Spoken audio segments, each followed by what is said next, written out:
જય શ્રી કૃષ્ણ, જય શ્રી શ્યામ. વડોદરાના મારા વાલા ભક્તજનો, આજે 11 એટલે પવિત્ર એકાદશીનો દિવસ છે અને અમે પહોંચી ગયા હતા. કેમ કે એકાદશી હોય એટલે મન ત્યાં દોડી જાય સીધું શ્યામ બાબાના ચરણોમાં. અને આજે હું તમને વડોદરાના એક એવા દિવ્ય ધામના દર્શન કરાવવા જઈ રહી છું. હું વાત કરી રહી છું વડોદરાના ડીકેબીન વિસ્તારમાં આવેલો નવનિર્મિત અને અત્યંત ભવ્ય ખાટુ શ્યામ મંદિરની. આ એકાદશીએ અહીંનો નજારો જોવા જેવો છે. ચારે કોર હારે કા સહારા બાબા શ્યામ હમારાના નારા ગુંજી રહ્યા હતા. આ મંદિરનું વિશાળ ભવ્ય ગેટ છે. રામેશ્વરમ મંદિર પ્રાંગણ એવું ત્યાં લખવામાં આવ્યું છે. અહીંયા તમને ગુલાબના ફૂલ, મોરપંખ, બાબા શ્યામની મૂર્તિઓ, ફૂલ, માળા, પ્રસાદ વગેરે બધી જ સુવિધાઓ તમને અહીં જોવા મળે છે. લોકો દૂર દૂરથી અહીંયા દર્શન કરવા આવે છે. આ નવનિર્મિત મંદિર છે. મંદિરનો વિશાળ પ્રાંગણમાં સર્વપ્રથમ આપણને ગણેશજીના દર્શન થાય છે. પ્રવેશતા સૌથી પહેલાં આપણને દર્શન થાય છે ગણપતિજીના, પ્રથમ પૂજ્ય ગણેશજી, અને એના પછી આપણને ભોલાનાથનું મંદિર છે, જે વિશાળ મંદિર છે, બહુ જ સુંદર ભવ્ય મંદિર છે. ત્યાં ભોળાનાથની શિવલિંગ અને ભોળાનાથની મૂર્તિના પણ આપણને દર્શન થાય છે. એના પછી આપણને શનિદેવ મહારાજના દર્શન થાય છે. અહીંયા લોકો શનિવારે તેલ અર્પણ કરે છે. એના પછી મંદિરના વિશાળ પ્રાંગણમાં પ્રવેશતા જ ગણેશજીનું પણ વિશાળ મંદિર છે. ગણપતિ બાબાની મનમોહક મૂર્તિ જોઈને જ મન પ્રફુલ્લિત થઈ જાય છે. ગણપતિજીના મંદિરમાં જ નવગ્રહ દેવતાઓનું પણ મંદિર જોવા મળે છે. અહીં નવગ્રહ દેવતાઓની વિશેષ પૂજા અર્ચના કરવામાં આવે છે. ભક્તો અહીં આવીને ગ્રહ શાંતિ માટે દીવો પ્રગટાવે છે અને પરિક્રમા થાય છે. ગણપતિજીના મંદિરમાં નવગ્રહોની મૂર્તિઓ બનાવવામાં આવી છે. ગણપતિજીના મંદિરના દર્શન કર્યા પછી નવગ્રહની પૂજા અર્ચના માટે અહીંયા વિશેષ પૂજા કરવામાં આવે છે.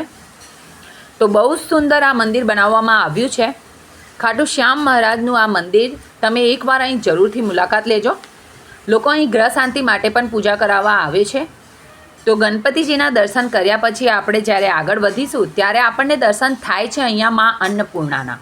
તો અહીંયા તમને મા અન્નપૂર્ણા, ભાતુજી મહારાજ, રામદેવ પીર, શીતલા માતા અને બળિયાદેવના મંદિરના પણ દર્શન થઈ જાય છે ભક્તજનોને. અને જે પણ પૂજા અર્ચના હોય શીતલા માતાની કે બળિયાદેવની એ પણ અહીંયા કરવામાં આવે છે.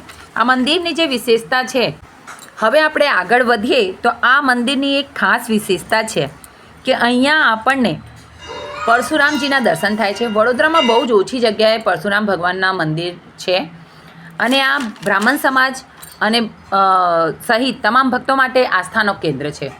અહીંયા ઘણા બધા વૃક્ષો પણ છે કે મહિલાઓને વટ સાવિત્રીનું પૂજન હોય એ પણ અહીંયા કરવામાં આવે છે.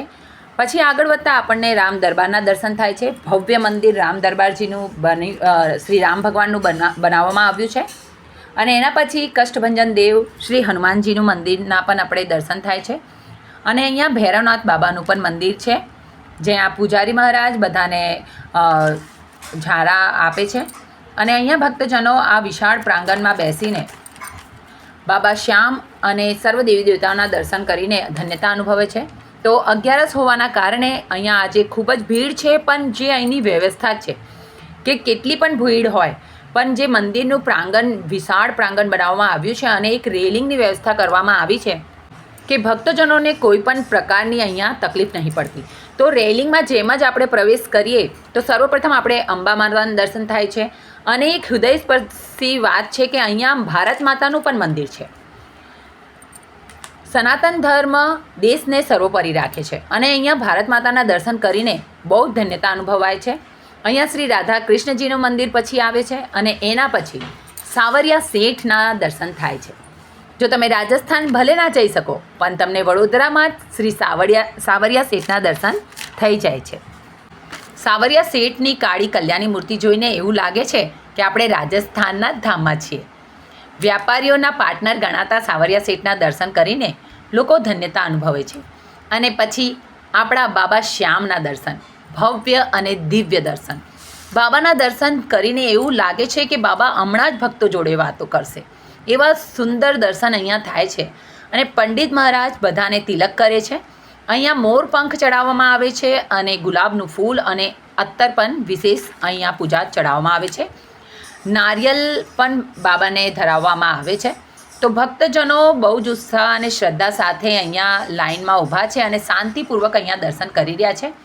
તો જેમ મેં તમને અહીં બતાવ્યું કે અહીંયા ભારત માતાના પણ ભવ્ય દર્શન થાય છે. આ મંદિરની પરિસરની સૌથી અદ્ભુત અને હૃદયસ્પર્શી બાબત જો કોઈ હોય તો એ જ છે કે અહીં ભારત માતાનું મંદિર ધર્મની સાથે રાષ્ટ્ર ધર્મને પણ જોડતો આ વિચાર ખરેખર પ્રસન્નનીય છે. સનાતન ધર્મ હંમેશા દેશને સર્વોપરી માને છે અને આ મંદિરનું વાત આ જીવતું જાગતું ઉદાહરણ છે. અને હવે જેમના દર્શન માટે આપણે અહીંયા આવ્યા છે એવા કળિયુગના અવતારી હારેલાના સહારા બાબા ખાટુ શ્યામજીના મુખ્ય મંદિર. જરા જુઓ આ વિશાળ પ્રાંગણ, આટલી મોટી જગ્યા, આટલી સુંદર વ્યવસ્થા અને આ ભવ્ય નજારો વડોદરાના ડી કેબિન વિસ્તારની શોભા વધારી રહ્યા છે. બાબા શ્યામનું આ સ્વરૂપ એટલું જીવંત લાગે છે કે જાણે હમણાં જ બાબા પોતાના ભક્તો સાથે વાત કરશે. એવું કહેવાય છે કે વડોદરાવાસી કોઈ કારણસર રાજસ્થાનના સીકર નથી જઈ શકતા, તેમના માટે બાબા પોતે અહીં આવીને વિરાજમાન થઈ ગયા છે. અહીં આવીને મનની જે પણ મનોકામના બાબા સામે રાખવામાં આવે તે શીશ કે દાનવીર ચોક્કસ પૂરી કરે છે. તો આ હતું વડોદરાના ડી કેબિનમાં આવેલું ભવ્ય ખાટુ શ્યામ મંદિર સંકુલ. જો તમે હજી સુધી અહીંના દર્શન નથી કર્યા તો એકાદશી કે કોઈ પણ દિવસે પરિવાર સાથે અચૂક મુલાકાત લેજો. મંદિર વિશે હજુ કશી માહિતી તમને જોઈતી હોય તો ભક્તજનો કોમેન્ટમાં જરૂરથી બતાવજો અને કોમેન્ટમાં જય શ્રી શ્યામ જરૂરથી લખજો. વિડીયો તમને કેવું લાગ્યું એ પણ જરૂરથી બતાવજો. વિડીયોને લાઇક કરજો અને જો દર્શન કરીને તમને પણ સારું લાગ્યું હોય તો વિડીયોને લાઇક અને પોતાના ફ્રેન્ડ્સ અને ફેમિલી મેમ્બર જોડે જરૂરથી શેર કરજો. જય શ્રી શ્યામ, હારે કે સહારે ખાટુ શ્યામ બાબા હમારે. કોમેન્ટ જરૂરથી કરજો. ફરીથી મળીશું. જય શ્રી શ્યામ.